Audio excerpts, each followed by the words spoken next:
guys! Welcome back to my channel. For today's video, gagawa tayo ng puzzle na sublimation. So, una, gawa lang kayo ng new na file.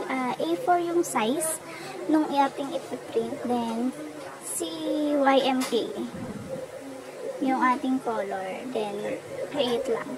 Then, after yan, drag lang natin yung picture na ipiprint natin dun sa ating puzzle. Pag nasukat na natin, ready to print na ito as A4. So, I'm using Epson L130 na printer. Ang settings ko dito ay Epson Matte, High, tapos naka-mirror. So, choose lang natin yung Epson Matte, High, then mirror. Then, uncheck natin yung high speed. Always, pag sublimation ng process is, tayo guys, naka-mirror yung object.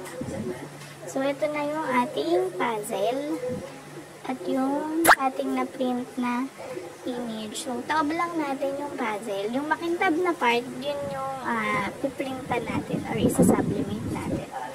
So, yan, pantay lang natin. Tapos, dikit lang tayo ng transfer tape. Ready to print na yun. Ang settings natin ay 200, then 40 seconds. So, press lang natin to. Then, automatic magka-countdown na siya. So, nasa baba lang yung hit press namin. After yan, pwede na nating tanggalin yung ating mga tape. Ating mga transfer tape. So, pag magsasalang kayo nito guys, yung papel, yun yung nakaibabaw ha. Naglagay lang kami ng patungan dito na para lang in case is buo pa rin yung puzzle natin once masublimate. So, ayan. There you go. Tapos na ang ating puzzle. Thank you for watching.